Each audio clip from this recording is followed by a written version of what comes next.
Hello, I'm Matt Anderson. I'm Peter Taylor.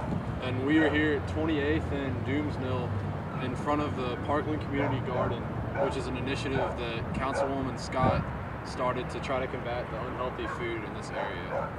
So we've been in this area. We're trying to see if people really are aware of healthy alternatives to the unhealthy food they most commonly consume around here. We just stopped by, where were we? Dino's Food Mart.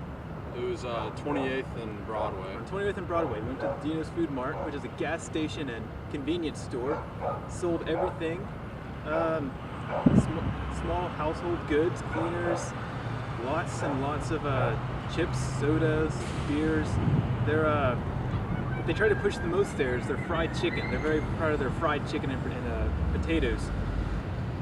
We interviewed a guy there who asked not to be in the film, and his name is Ramir.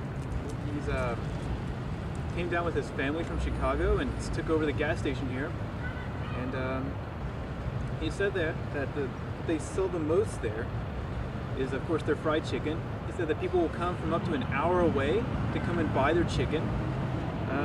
Recently, they started taking food stamps, and that's been very helpful in boosting their sales at their convenience store. People there will mostly use it to buy any fast food, such as their fried chicken, beer, and soft drinks. Their biggest competitor is Kroger, the supermarket across the street, which is pretty amazing because they're just a convenience store.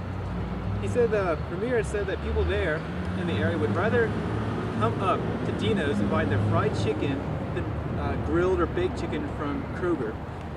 And yeah, they just try to they try to cover every little need a person might have in a small store. And when we were over there, we interviewed a man named Charles Williams. He too did not want to be shown on camera, but he's a private insurance salesman that has an office over in that area. And we asked him about the Parkland Community Garden because we wanted to see if this was actually someone that was working to combat the unhealthy foods that are in this area. And he said he had heard of it. He really doesn't think it's doing much to help it.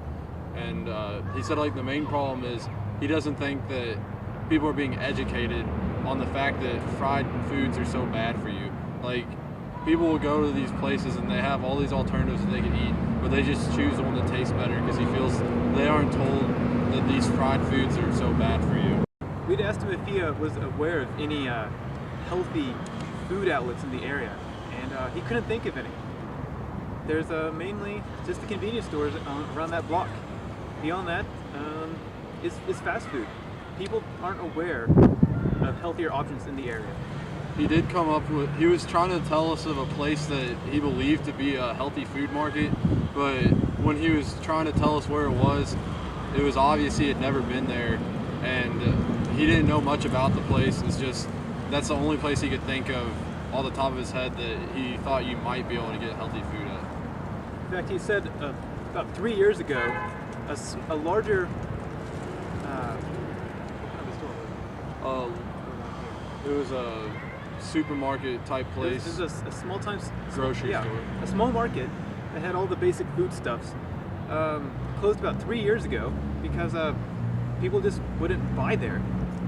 That same store, he said, was just a couple houses over, a couple doors down from the community Parkland garden here, and it just never took off.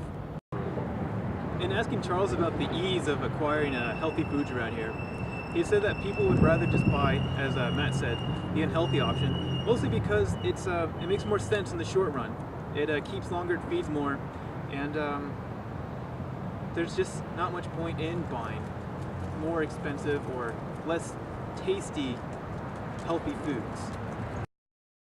We believe that in West Louisville there is a problem, and that problem is that there's food insecurity, which is the fact that there's not very many healthy options in that area, if any at all, and people are constantly having to choose the unhealthy option because that's all that they have around them. One of the reasons that we believe this is happening is because in the convenience stores and all the fast food restaurants around there, they're pushing the unhealthy option because it's cheaper for them to make. So by selling those things, they can make more profit. And we believe that people are buying these things because they are not educated enough to know that these are things that are not good for them. So they buy it and they're thinking about their short-term needs because they believe that those outweigh their long-term needs. Right. One such initiative we've seen come up, though, that's intended to combat this problem is that of Parkland Community Gardens. It's a response to the problem of food insecurity that we think is based in content ethics, and that it's a project that's well-intentioned, that is intended to alleviate the problems of food insecurity and to give the locals in the area something, a better option and ways to better themselves.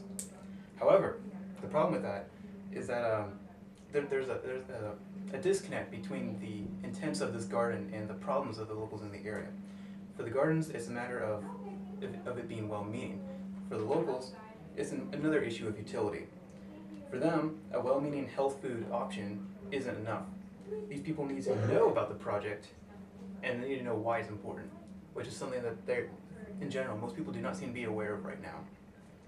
Hopefully, though, the completion of this initiative of Councilwoman Atticus Scott, beginning with the Parkland Community Garden, will alleviate this problem of food insecurity.